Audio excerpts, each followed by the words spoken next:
Hello, and welcome back to another episode. My name is Jasmin Goodman, and I am your host of Office Hours Career Paths for PhDs.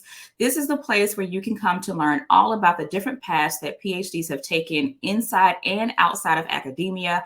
I am excited for you all to meet our guest for today.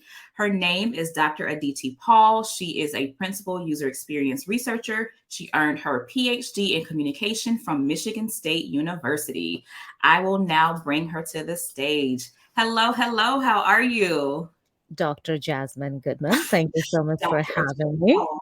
Thank you. The kick that PhDs get in calling each other's doctors is truly unmatched It's because so the fun. kick that we get, you know how like it's so easy to be douchey when you're a PhD. When I am buying my flight tickets and they're like, "What's your prefix?" I'm like, "I'm sorry, doctor." That's exactly what it is. I don't have any paramedic chops on me, but call me doctor because I have earned this. Right. And you know, I want people that are watching this, I want y'all to drop the different places that you just randomly mentioned your Random. academic status because you know what? Truly, You work hard for it. People need to truly. know about it. Your Hinge profile, your Tinder profile, you know, just shove that down people's gullet until they are absolutely convinced they're talking to an MD. But no, I am, with much respect, we know what it took for us to get through that journey, and I'm so excited to talk about that PhD journey and Yeah. beyond with you. Yes. Now tell me just a bit about yourself and your background before you got into your PhD program. I know, Jasmine, we were talking about this offline where you said that you want to make this a space for diverse conversations. So in that spirit, what I will tell you is this: I'm not just diverse in terms of the fact that I am not from the US, I'm an immigrant. I moved to the US from India back in 2010. But that's not the diversity I'm talking about. I'm talking about the diversity in terms of motivation. If Mm. anybody who's listening over here thinks that, man, like, PhD? Like, I don't even have it in me to get a bachelor's. Trust me, I wanted to quit school after high school. I didn't have a bone of PhD in me. I had no motivation to study. But I just ran out of options in terms of like what to do after masters. And that was the time when I was visiting my sister, bless her heart. She's in Michigan and she had her first child. I still to this day conspire that she had that child to rope me into the US. That's a huge investment to take and very narcissistic if you ask me. My take on my life. Um, but yeah, I was visiting her when she had a baby, and I was in my first year of my master's, completely hating it because I got my master's in computer science, Mm. and this is back home in India, and my sister is like, yo, like, have you thought about life? And I'm like, I don't know, something's gonna figure something out. And I did not want to get a job in computer science. I hated every bit of it. I did not like coding, but I just got really great grades. Like, it's one of those things where I study really well and I can regurgitate materials very well, and Mhm. that's what they assessed me, and I came out with flying colors. Even hating my masters, I was really good at it, but I had no desire to continue my career. What I really had my heart set on is communication, like mass communication. I wanted the performative arts side of it. So my sister said that, well, you're in Michigan already, why don't you just talk to some professors when you're here? And I'm like, okay, I'll talk, with the mentality that I'm coming here with my master's for performing arts or mass communication, something of that sort. So I talked with professors and I asked them, listen, like, with my background in computer science, can I even do a mass communication or journalism ish course? And they're like, absolutely. So my sister at this point, she and her wise pregnant brain counsel says, listen, dad is not going to pay for your vagaries because he is a staunch science graduate. He sees no merit in social sciences. He is not going to put a dent in his bank account. That too, when 1 USD equals 87 rupees in India, he is not going to pay for a master's in God knows what craziness, right? He's not going to do that. So my sister is like, listen, why don't you just get a PhD, enroll in an MS PhD program so that you can save your coins? And if you don't like the vibe of the program, just quit after masters. That's it. That's how I got into a PhD program. That's how I got into a PhD program with no desire whatsoever to get into a PhD program. Great start, TBH. Great start. But I got such a false sense of confidence after taking my GRE, got a full ride from two schools, chose one, went into Bowling Green State University, got flying colors. And I'm like, damn, I'm born for this shit, right? Like I was acing every course. And then my urban eliteness came kicking in because I was in Bowling Green State University. You have to zoom into Google Maps to look at Bowling Green State University. Like if you put Bowling Green, Google is going to take you to Bowling Green, Kentucky. It doesn't even identify Bowling Green in Ohio. Like that's how small it is. And here I am coming from a country of a billion people. I'm like, where are humans? Where are buildings? Like I miss it. So I thought, listen, if I have to get a PhD and I have to stay here for 4 years, ain't no way I'm staying in a city. Much love to Bowling Green, but if the highlight of my life is that a Walmart opened up, I am not there. So I chose to go to Michigan State. I transferred. That decision I still question to this day. Everything has worked out really well for me since then. But when I tell you, Jasmine, the first year and my entire program was so rough, so rough. And it took a while for me to understand, oh, this is the cadence of a PhD program of a top university in communication studies. And I had to really, really, really work myself up to that standard, which I thought I was in, but I clearly was not when I was coming into Michigan State University. So that's my the beginning of my journey in getting started on a PhD program. Couple of points. One, you are hilarious. I think you might be our funniest guest so far. Two, your sister obviously had the baby to get you here. Her master Right. plan worked because here you are. And then she also gave you this wisdom to pursue the MS PhD to save money, which is a great idea because most people don't think about that. Now, Mhm. going into your program, let's say once you started at Michigan State, what did you think you were going to do with your career? Again, no idea. I was drifting. I was just so happy. I was so happy, Jasmine, that after 5 years of studying something that I did not want to study, that I was finally in a communication studies program and nothing met my expectations, right? So in my head, at that time in India, the field of communication was equivalent to mass communication. So I really liked emceeing, like I wanted to host shows. I loved debate. I like to be huge main character energy, right? Like that's the summary of like who I was. I used to be like the girl in college. I was always like going to college fests and intra competitions. I'm like, yeah, this is it. This is my vibe. This is what I want to do. And I thought that communication studies was the way to go.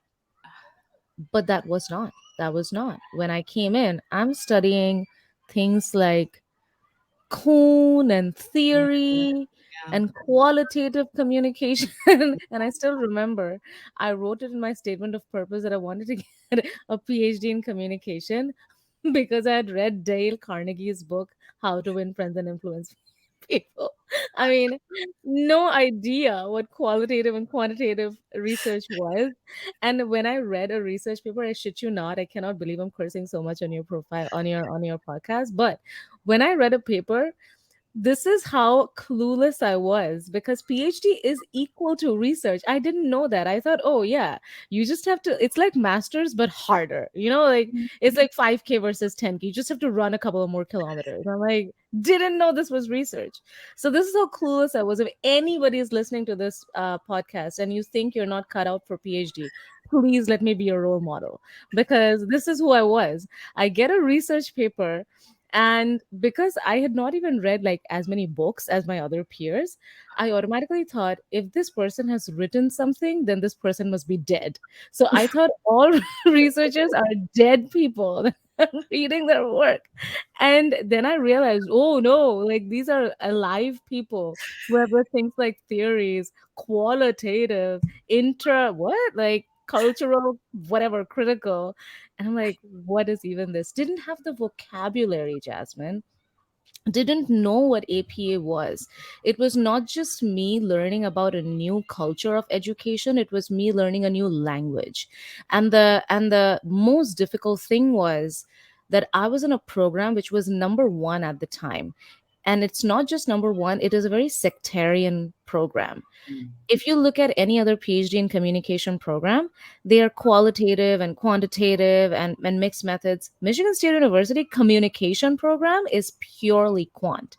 So it is a very, very, very traditional program. It's my way or the highway. So anybody who's coming into that program is motivated, knows what the heck they want to do, and they are there for the wise counsel.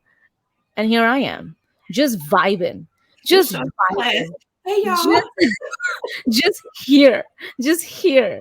And when I tell you the way I got crashed and burned, I say this with a lot of levity right now, but as we are going to talk, I'm going to tell you about the journey that I went through. And quite funnily, when I started my journey as a LinkedIn content creator, that is the first story that I shared, and the first story of vulnerability that I shared, which I carried in my heart for so long. I went to therapy for 2.5 years to get over the scars that were left on my soul in my PhD program. I finally came out and said it, and on LinkedIn, when I was at a time in my life where I felt that I could say it out loud, and that post went viral. That post went viral. It was my first post that broke my own LinkedIn, and that made me realize that it's not our peaks that make us relatable to other people; it's the troughs that do. Yeah. um, and I'm saying this to you to encourage you, not to discourage you from a PhD, but to encourage you that you don't have to be a full baked research cookie to get into a PhD. You can know nothing and discover through experience, but let that not rob you from an opportunity of having a doctor in front of your name. That was amazing. I have chills just kind of when you talked about, having to go to therapy to kind of deal with the scars of the program, because you enter one way and you leave almost completely different because of what you've been Yeah, through. Some of truly. those changes are good, other changes are not so great. Tell me, at the time, how did you navigate the series of challenges that you were experiencing as you got acclimated to your program? So the first roadblock, or the norm in the program was, everybody knew that Michigan State's first year is the make or break year. So if you can make it through your first year, then you're there. Like, it's an elimination round. Like, I don't know, I signed up for some like reality game show, but here I am. So I went to these, and remind you that I had 1 year buffer from Bowling Green State University, and I aced every course there. And then I come here to Michigan State University, and I'm like, man, I just don't understand anything. So now, in hindsight, when I think about it, my 6 peers, there were only 6 people. I was the only Indian. I was the only foreign national in that cohort. Everybody else was either white, and one Asian student, I believe. Was there Asian? No, there was no Asian. So everybody else was white in my cohort. And not just that, I don't say their race because I want to make it a racial issue. I want to say their race because they were all American, and they had already written papers. They knew what research is. Listen, I have been a professor in the US for 7 years. In When I look at the way I taught my students and the kind of assignments that they're familiar with, this has added the fact that I also notice my nephew doing the kind of assignments he does in middle school, high school, as he's growing up. I realize how different my tutelage was when I was in India. We have a very fact based education system. So when you're in 11th grade, you're choosing a specialization. So in 11th grade, 11th and 12th, I chose science. So I was very used to objective oriented answers, Q&A. I didn't write a 900-page essay on anything, right? Over here, my nephew is writing essays on math. I'm like, what? How are you writing essays on numbers? Please do tell. But American students are so used to writing. I never wrote a sentence in my life. The writing that I had was like sobby ass poems that I used to write after listening to like Backstreet Boys and NSYNC, right? Like that's the only exposure to writing that I've ever had. And here I am paraphrasing, qualitative, quantitative. Forget about writing, I can't even read a paper. And here are my colleagues, right, at the time, who are full baked, like they have done the masters in Michigan State, they know research, they know Michigan State's way of doing research, and here I am, a complete noob. And I'm totally struggling through the first four classes, somehow made it through the skin of my teeth, 3.5 GPA. And it showed very well on my face and my demeanor that I had chewed on something that I was not ready to chew on. So in hindsight, I did get distracted with social events. I'm not going to pin it all on the faculty, but I too questioned the decision of them taking me in, right? Okay. So till now, I always thought, man, I am to blame. We have that, right? Especially as women, and talk about immigrant women. We never question the system. We think there's something wrong with me, so let me change myself so I can fit the system. As much as I take ownership of the fact that I was not ready and I had gone awry, I also question their decision of taking me in the first place. If you think that this person is not ready, why take them in? And if you've taken them in, why not meet them where they are? Right? Because I was so discouraged in the first couple of years, I stopped putting effort. And that lack of effort did not come from a lack of wanting to do work. It was a lack of confidence that I'm like, I'm not even cut out for this. I feel like I'm not good enough for anything. And this led me to a position which shook me up. So we are talking about 2011, I get into Michigan State University. 2014, I still remember the day like yesterday because it was so impactful in my life and it changed the course of my life.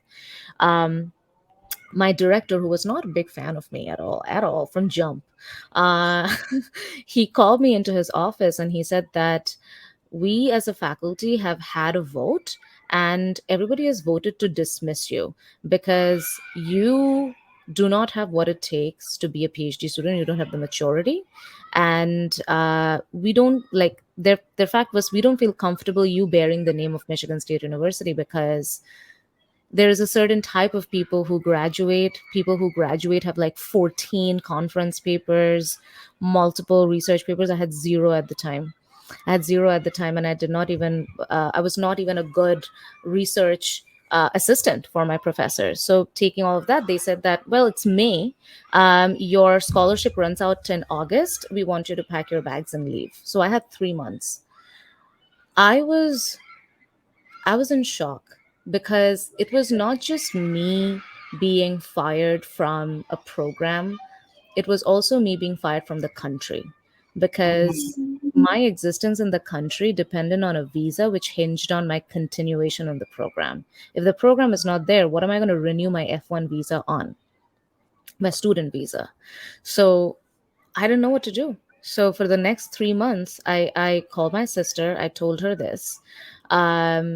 Then I called one of my uncles, and he had done his PhD in postdoc in University of Wisconsin. So he was here for a couple of years. So back in the 80s, I'm talking about. So he's like, you know what? From my experience, I know American professors are kind. Why don't you go ahead and like ask them if they can like make some reservations for you, like, give you a second chance. And let me tell you something that I had to get over as an Indian student. Indian education system can look at the prison system of US and think that it's a joke. Indian education system is so tough. We are coming from a country of 1 billion people. Kids in India do not have a childhood. When we are children, 2 to 3 years old, we have extra tuition classes where their parents will send their children to get ahead of the crowd. We are not used to kindness. I'm not used to kindness. Students have had to get out of their hospital beds fighting some death and then go and take their test because no reservations are made for them, right? Wow. People have been denied taking a test because they did not have an admit card, like their ID. People are like, no, you don't have it, bring it later. And here I was a professor, okay, cut to 8 years later, and my students are like, I cannot come here for because I had a bad mental health day, the way I had to humble myself, I'm like, I'm going to front so hard as a liberal professor. You're not even going to know the toxicity I have inside of me. So I was working with that mindset when I heard this person tell me that I'm dismissed. I'm like, this is it. I need to go home. And now I'm thinking, did I even make a mistake abandoning my career in computer science? Like, even if I hated it, would it have been the best course? Lots of things going on in my head. So what I did after I centered myself, I remember it because that was the 3 months that I will never forget in my life. It has a good ending, by the way. So, just a little bit of lack of tension. I emailed every professor in the department asking them to meet with me so I can learn more why I was dismissed. I said, I'm not going to challenge your decision. I just want to know how I can get better. So I knocked on the door on every professor, got humiliated by a lot of them because they pointed word for word why what I was doing wrong. And I told them, as you all know, that for a PhD, you cannot just do it on your own. You need a committee. You need a committee to review. And here I was getting fired in 3 months. And being a professor, I know how precious professors' times are. They don't want to invest time on a bucket case. And I was a bucket case at that time. So I had to negotiate and I say that please be on my committee so I can defend this first part of my dissertation. Please do that. And God bless 4 professors. They said yes. And I was not expecting any support. This was on me. This was on me. For those 3 months, when I tell you, Jasmine, I busted my ass off to show my worth. I took I spend $1,000 from my pocket to recruit students, get IRB, Mm. do a complete experiment. Together with that, I took another course in statistics, upskilled myself, and turned an assignment that had to be submitted in that course, and I turned it into a 2-page research paper, and I submitted it at a journal. And that paper was a really top journal at the time. It got accepted, and I'm like, oh my god, this is I great. can do this. Now I have the research in log, and I have another extra publication. Little did I know that that publication would go viral. I am getting calls from Washington Post, Huffington Post, Time Magazine, iHeartRadio. All of these channels, over 90 media publications reached out to me quoting my 2-page paper because it had gone against the grain of online dating at the time. What? So, 3 years in, not only did I redeem myself, God redeemed me, and how? No joke. At the end of 4th year, when my paper went viral, I was put in the student spotlight in the university website. So you went from being about to be dismissed to having this moment of reckoning, and you put in the work, and now you have a paper that's accepted. That is a phenomenal story. I'm curious though, and I think this is my frustration, and one thing I'll share with our audience, it's one thing to get into the PhD program, but there's also a culture in that program that can absolutely impact your experience. Mhm. But that's the one piece. The second piece, I'm always curious how professors will allow a student to get so far in the process just to say no, when it's like that's almost like, if I'm not doing something right, tell me so I can fix it. But don't wait until year 3 to say, "Oh yeah, this not working out. You got to go in 3 months." Mhm. That's not a humane way to treat someone. Mhm. Mhm. That's not how that should work. Wow. Okay. So you have a paper that goes viral, or an article that goes viral about online dating. Would you care to share just a bit about your that paper? Yeah. So I was taking a statistics course, and we were learning STATA, or STATS data, and we had to crunch some numbers for an assignment. And this professor said that there is an open source in University of Michigan. You get like a lot of these data sets, and I went in there and I'm like, okay, I was doing my research in online dating anyway, like online dating on social media. And I found out a data set called How Couples Meet and Stay Together. It was done by two researchers from Stanford University. So I took that data set and I crunched the numbers, and I wanted to answer the question, is online dating better than offline dating? Because there's a lot of ruckus, like back in 2014 when like dating apps are just getting into like penetrating the market in a significant way, and there was a huge conversation like, oh my god, like Americans are always meeting each other online and getting married, 1 in 5 Americans. And I'm like, listen, I have been on a couple of Tinder dates, and it's not, this ain't it, right? This ain't it. So I'm like, something is amiss. And two old white dudes crunched numbers. I'm like, really? I mean, do you really know what's happening on the grounds? But people are getting decimated in online dating, please. So I wanted to challenge that, and I crunched the numbers and I showed that, yeah, online dating is great if you only want to date, not if you want to marry, right? Mm. Because commitment is very hard in online dating. So I crunched up the numbers, showed evidence, proselytized why online dating matches do not sustain themselves, and that went viral. I'm like, damn. And here it is. Like, look, I mean, I need to be in the Oscars. So here I am, just like almost saving myself from being fired. And iHeartRadio calls me in an interview. I'm like, Dr. Paul, or like at the time it was Aditi, like, Aditi, like, tell me why. And I'm like, bruh, I have no idea, but watch me front. So I gave a bunch of interviews, got quoted in Time magazine. It was a whole thing, and you would think that that would just like that, like switch a light bulb and make me think that, oh, I'm not an imposter anymore. But the way that experience shook me, that way that experience just like shook me to the core. It took me a while to get over that. And not just that, after that paper got out, I also got a tenure track job in nowhere else but New York City.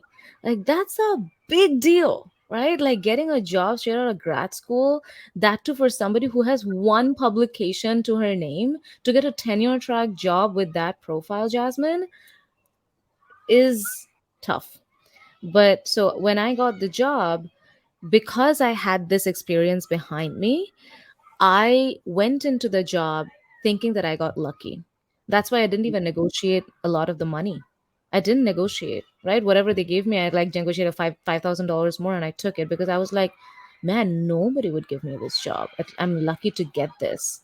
So that experience changed or stole, I don't want to use the word stole, or kept me from looking at me getting the job as I earned this, I deserve this, versus I got lucky. Right. One quick question. I'm curious, what was the reaction like from your professors when your article went viral? Well, first accepted, peer review, and then it went viral. Oh, so the professor is like my advisor at the time. She was very happy. She's like, Aditi, do you know that you're going viral? I'm like, what did I do now? So I but then I she told me that, then I realized. So this director person, oh, oh god bless his heart, he was the first person to, when before even things went viral, he was the person when my research paper came out. I mean, I am a big believer in the divine, and I'm like, man, when God redeems you, He redeems you, and how? So not only did my paper come out in one of the top journals in psychology and communication, when it came out, they wrote my name as Aditi Paul, comma PhD. So they had already given me a PhD even me before having to ask. So this dude calls me and says, Aditi, you need to call the journal and tell them to redact the PhD. You don't have a PhD from Michigan State yet. And I'm like, chillax, dude. Like, okay, relax. Didn't say that because I was still shaking. So I'm Yeah. like, okay, yeah, yeah, yeah, I'll call them. So yeah, that's how he received it. Wow. And I think you touched on a lot of things that can really impact someone's experience and also impact how they choose to move forward in their careers. You talk Mhm. even you were afraid to negotiate because you still felt like you got lucky versus, Mhm. actually earning the role. So at what point did that switch flip for you where you realized that you earned it, you deserved it, and that you were qualified to be there? Mm. So again, I mean, the thrust of me gaining recognition on LinkedIn and on social media is truly based on my failures. Truly. So when I told you that the first post that went viral was me sharing how I was dismissed from the PhD program, the second post that went viral was when I said in my first 3 years as a professor, I had zero publications. Mm. And I shared about my journey that I between 2015 to 2018 I had zero publications, had nothing to show, and that reflected in my mid-tenure review, and I was very vulnerable at that time. In 2019 is when that switch flipped, when a male professor in the department took advantage of my vulnerability, right? And started behaving toxic toward me. And I'm like, I need to get the heck out of here. I'm Mhm. going to do whatever it takes to get out of here. So I started working my butt off to get my publications in order. That was also the time that I started going to therapy. And I had Mm. a lot of conversations because whenever I would sit down to write, I was so crippled with anxiety that I couldn't get a word out. If only ChatGPT was there. I wouldn't have even needed therapy. Like, I wouldn't have done anything. I'm like, ChatGPT, come on, man. You did me dirty. You could have existed at the time. So here I am trying to like to stitch two words together, and I truly like I talked at length with my therapist that do I really have it in me to be a researcher? Like, do I even like this? Am I even cut out for this? Can I write? And and I had to have those difficult conversations, but every single day I had to show up. I had to show up, Jasmine, because I was so determined to redeem myself. And I just couldn't, because I'm an immigrant, I just couldn't do it by sheer grit. I had to unshackle myself from the limiting temporary visa that I was in at that time. Mhm. So I was on something called H-1B cap exempt visa that only allowed me to work for the employer in higher education. Okay. So if I had to get out of higher education, I needed a green card. So these were the odds stacked up against me when my nationality was a detriment because of the inequitable immigration laws that are in place in America, where because you every country has something called a country cap in US immigration law, where if 100 people apply for their green card from country one, only 7% gets that green card. And this 7% is irrespective of country size. So, country size, 7% of Macedonia is very different than 7% of India. We're a giant ass country. And the Right. entire tech industry is running on Indian immigrant blood with all the coders. You see it, it's all Indian immigrants. So everybody's in line. So for me to be able to get a green card, I had to prove I'm extraordinary. So if you go to USCIS and you look up extraordinary permanent residency, you will see that one of the requirements, hold your horses, is getting an Oscar. And I'm like, yeah, because like everybody has a freaking Oscar lying in their basement that will just like pop up. And I'm like, are you for real right now? So if you don't have an Oscar, then you have to show that you have scholarly contributions, that you have impact in the field, that you have judged other people's work, that you have international acclaim, that you've been invited. 10 different criteria. Wow. And here I am, 2019, trying to get out of this situation, trying to boost up my research productivity under the restraint of a temporary visa. Everything, the solution of all of that was for me to become a strong researcher. Hmm. So I had to do this. I was not born to do this. I was not cut out to do this. I worked my butt off to become a researcher.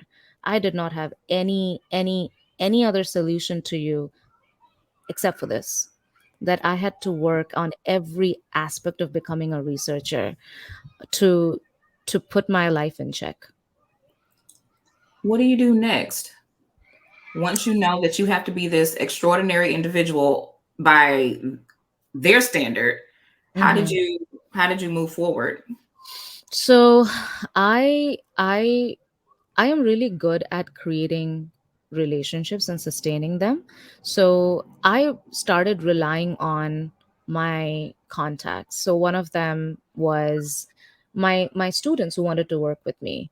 The other person was a professor now at Singapore who who saw one of my research projects and said, "Listen, I'm willing to work with you on this, but I need credit." I'm like, "Absolutely, we'll do it." I looked at every opportunity to upskill. So by the end of, like, this was also the time I was going on for tenure, by the way.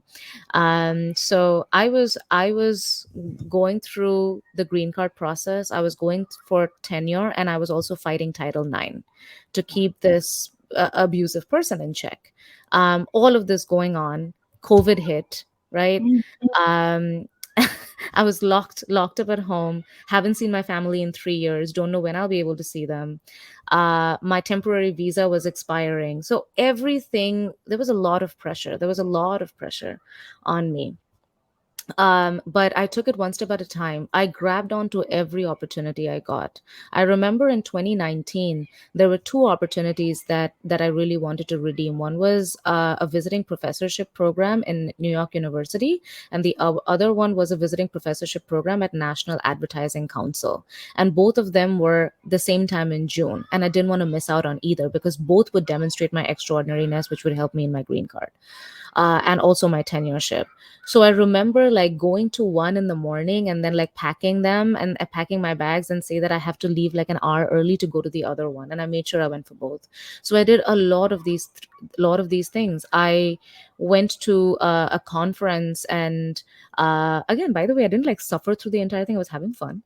I went to Spain, and then I was at a conference, and a book editor reached out to me and said, "Hey, do you want to write a book on online dating?" I was still coasting on the previous glory that I had from my online dating paper. It was so powerful that it coasted me through the next 3 years.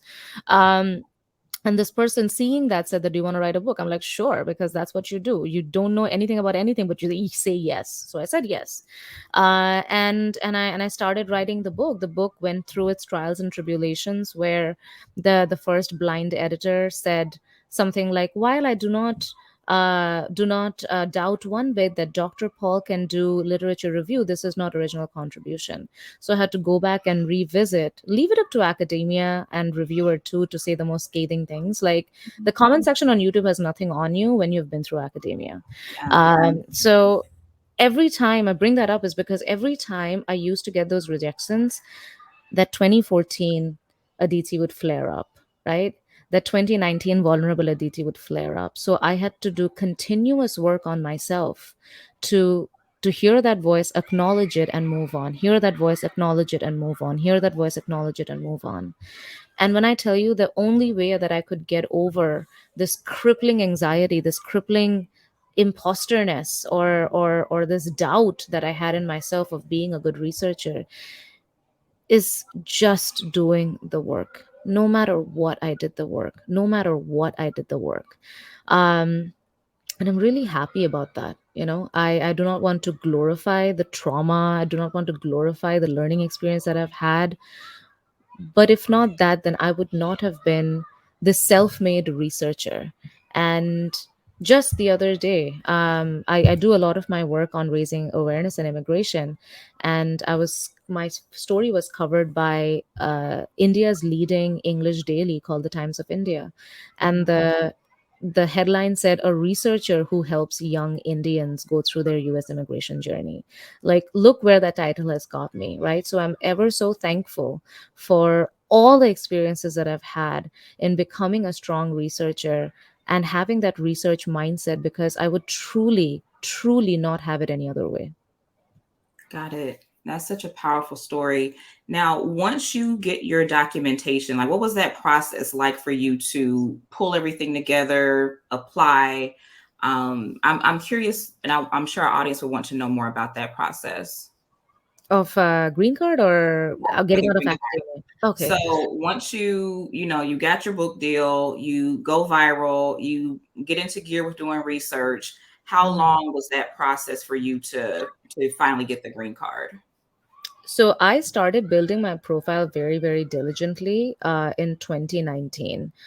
Between 2019 to 2021 November, I had put in everything and then some. This was also the time in 2020, 2019, 2021 November is also when I had gotten like multiple yeses on my tenure dossier.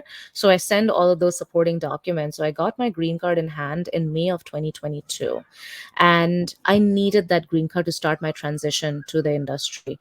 But I didn't wait to get my green card. I started the process in August of 2021 Okay. when I realized that at that time, you know what happened? A beautiful thing that happened was as I worked my way up to becoming a strong researcher and a good professor, I realized my worth. I realized my worth. I realized I am bringing so much more to the university than what the university is giving me. I need to get out. I need to get Mhm. out. So if no those things would not have happened, man, I would have still been in the university, living in that aura that I'm just so thankful to get. I'm just so thankful to be in New York City. I'm so thankful that I got a job.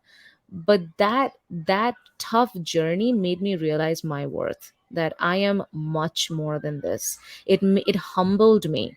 So I did not get roped up in the ego of being an associate professor with tenure and not take up the opportunity to take this time in my career to say, I've done what I could do in academia, I've shown my worth in academia, now I need to move on. And that's what I did. After getting my green card in May 2022, the first thing I did was pack my bag and go home. Met my mom and dad, went on a vacation with them, and I actively searched for interviews, interviewed with companies, followed up with them. By that time, because I'd started the journey in August 2021, I had already known what it takes to like write a good resume and network, and when you're talking about good mentorship, joined Facebook groups, because I looked into user research. I joined Facebook groups like PhD to UXR, got on one-on-one calls, went to this website called adplist.org. I had 30-minute mentorship sessions, and by the end, I had 1,000 minutes of being mentored. So that's what I do really good. I love having conversations and taking a literature review approach where you Mhm. look at everything about everything and you synthesize it and you make it your own. So that's what I did when I was transitioning from academia to industry. And by the time I got a job in the industry, the salary that they were offering me as an associate professor, I made $100,000 more than that as my in my industry job. I hope my employer is not listening. They will think that they have overpaid me. $100,000 more than your associate professor salary. Mhm. That does not show how well I'm paid now. That just showed how underpaid I was as a Got professor. it. Yeah. Now, what when you got the offer letter, how did you feel?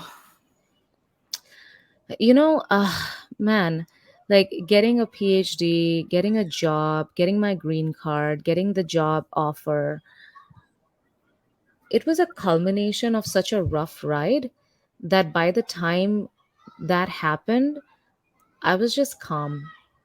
I was Mhm. just calm. There was no like, oh my god, yeah. Like, no, I was just calm. I was like, okay, okay. I want to make sure that this is on lock, so that I Mhm. have to tell my university that okay, thanks, bye. So I wanted to I wanted to have that.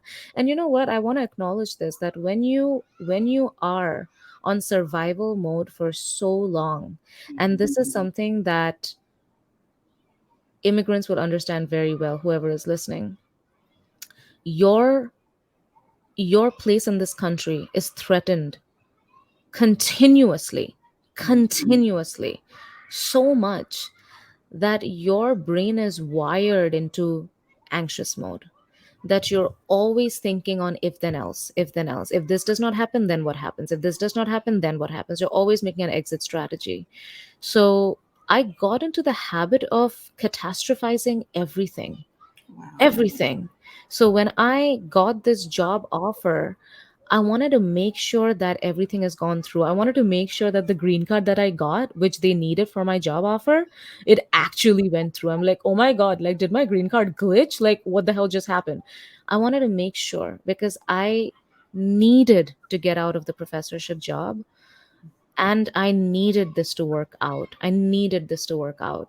Um, and given that the experiences that I've had in the past, I couldn't help but catastrophize it until I had my first day in the job. So yeah, I how did I feel? I felt it's not real until it's real. Got it. Okay. What was your first day on the job like? I'm like, that's it. I'm sorry, what? I'm sorry, what? I did all that for this. I'm like, no, like that's it in terms of like job. I'm like, dude, where's the work? You don't know how hard I can work. Like, you don't know how hard an academic can work because we're always multitasking. We are working even when you're not working, right? I was working for my book. I was working for my book publicity. I was working for 3 classes. I was working for tenure. I was working for my green card. I was doing 5 jobs last year, right? And here I have to attend 2 meetings on my first day. I'm like, bro, what? Again, I hope my employer is not listening because I don't want to be pounded by work tomorrow. But truly, a career in academia will teach you hard work. A career in academia will teach you work ethic. I have such a strong work ethic because of my role as an academic and my role as a professor. Again, like I said, I wouldn't want to start my professional career any other way than being a professor. And I wouldn't want my career to look anything else than what it looks now. You couldn't pay me enough to be a professor. You couldn't pay me enough. I'm not going to continue my life being a professor, but I love students, and I have found out my own way to support students, and that's the part that I truly enjoyed, because it's tangible impact, right? Like it's tangible impact, and teaching students is like a drop in the ocean. You never know the ripples that they will create, and that's such a gratifying profession to be. So I have crafted my own way of helping international students figure their lives out in the U.S. now. Tell us more about that. So again, like, man, so many traumatic events. Now you know why I'm funny. Is the trauma, honey. Is the trauma. The more the trauma, the more the humor. Um, so last year, like I said, I'd written a book. My book was on hookup culture and college students. It was such a fun project. Do I have it? Here.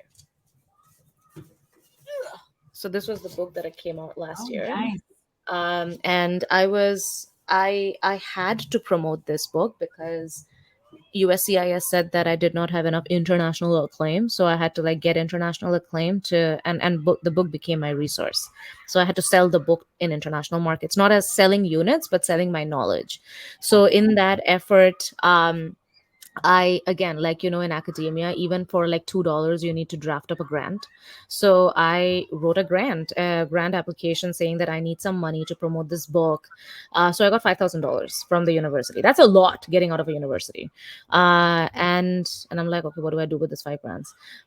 So I went to a PR agency. And first of all, I talked to professors saying who had already written books. This is again something that I would encourage your listeners to do. The biggest hack in life is to talk to people who are where you want to be. Mm. So if you have to talk, if you want to be an author, talk to authors. If you want to be a UX researcher, talk to UX researchers. If you want to be a founder, talk to founders and see what the path ahead looks like. So I talked to professors who had written books. I'm like, Dr. So and so, how did you promote this book? How did you get this invitation? And people are very willing to share their experience. Look at me, like giving 1 hour spiel on my life. Um, and they said that do this and this. So I was like, okay, good, I will do this and that. And then on top of that, instead of going to a PR agency, because the PR agency was charging me $5,000 for 3 months, $15,000 with no guarantee of a placement. I'm like, you are talking to an Indian. Frugality is in my blood. You are not going to fool me. So I took it upon myself and I found out innovative ways to market my book. One of those innovative ways was to recruit a personal branding expert on LinkedIn. Again, like, glory be to God, showing me ways in which I didn't know ways could exist.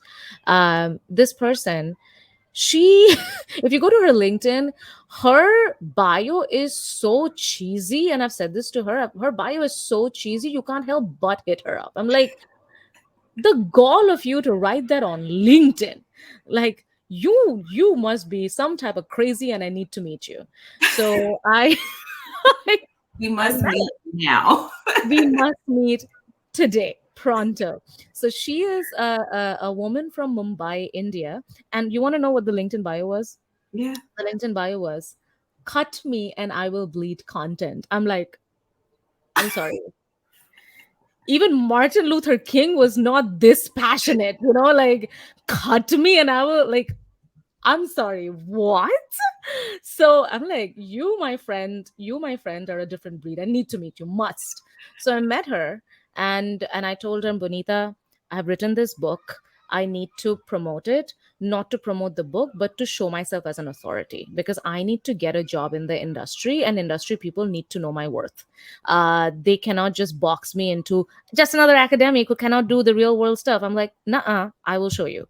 So I started my personal branding journey through that, right? And Punita said that, Aditi, what you think people will appreciate is not what they appreciate. You think people are going to be so excited by your like appearance in like the New York Times or like the Washington Post and WNYC. No, they are going to relate to your struggles. So talk about your struggles. Talk about the process over the outcome. People want to see themselves in you.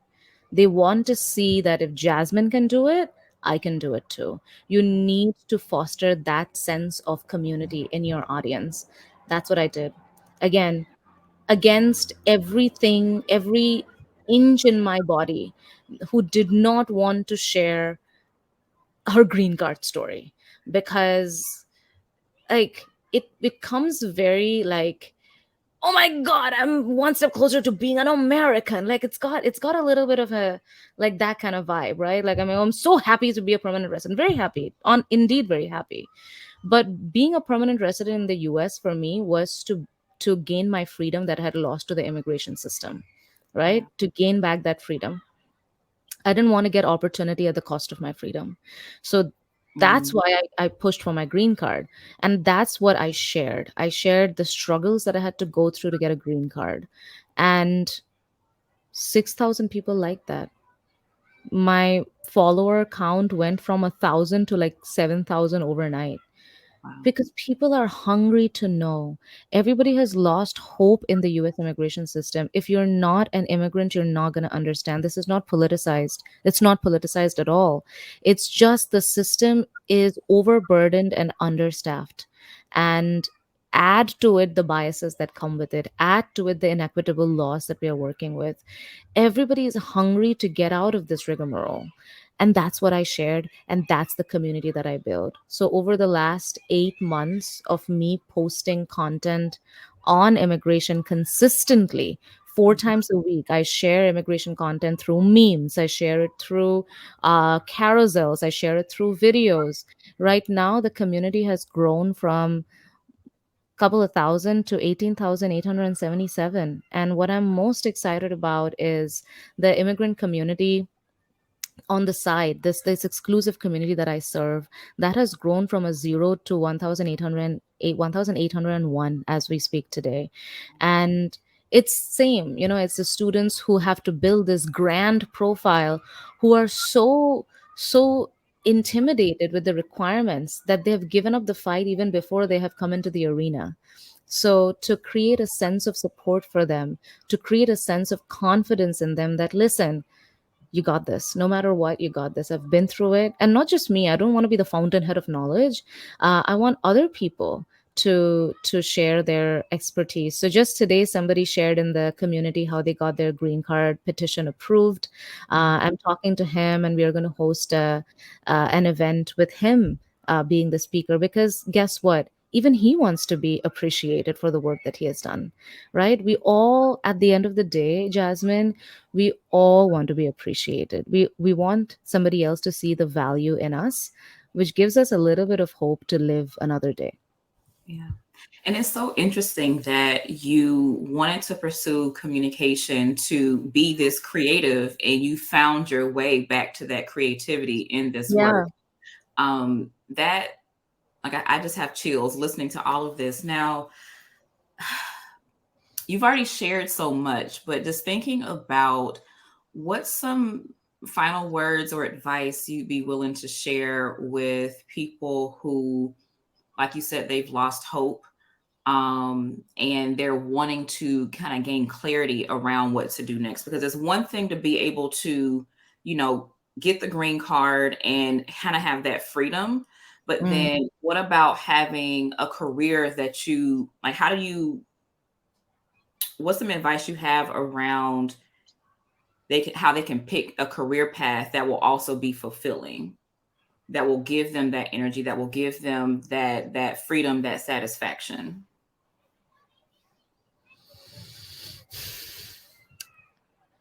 I mean, looking back to the journey that I've had and the journey that I'm still on, like I'm young. I mean, I might look a little older because I have like a couple of gray hair because of all the stress I've gone through. Uh, on a staple diet of Rogaine, ladies and gentlemen. Uh, but this is what I have. This is what I realized. Like you can only you can only figure out so much by sitting and thinking. Mm, Do something, right? And let go of any expectations of that something, because this is what it is. Do enough things that do not matter until you find the thing that actually does. You will not be able to find things that matter from the get go, but trust that it will eventually lead you to the way. It's like walking in New York City. You get out of the subway, you want to go somewhere, you might take five wrong turns, but eventually you're going to land where you are, where you want to go.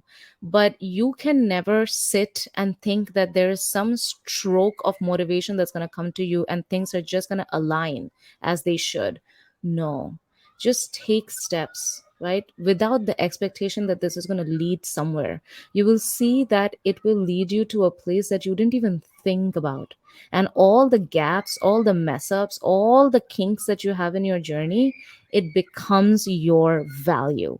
Everything that I have thought till now, the things that I thought were holding me back, the things that I thought were my disadvantage, have become the biggest source of power for me. I used to think that, man, why don't I have an American passport so that like I didn't have to go through the shit. If I didn't have to go through that shit, how would I ever have built a community of 18,000 people? right. How would I ever have a dream that I want to sustain this and make it bigger and serve? So everything that I once construed as my biggest disadvantage has been the source of strength and been the source of value. Wow. How can people get in contact with you? Where can they find you? Tell us all the ways that you have pushed yourself out there and created this platform for us to You enjoy. mean to say people are still listening to this episode? They People have no. are. Yes, I'm sure they are. You're like, Hopefully. okay, enough trauma dumping. Enough. No, but I'm so grateful that you took the time to listen to my story. I'm genuinely so excited to build out the community that I currently am in the process of building. I'm applying for funds, want to build a digital product to help students find each other, help each other out, for one immigrant to hold the hand of another immigrant and pull each other up, because when one wins, we all win. So if you want to join me on that ride, please join me on LinkedIn. That's where I'm the most verbose. My tag is Dr. Aditi Paul. It's the same on Instagram. On Instagram, I should warn you, I'm much more unhinged. Ooh.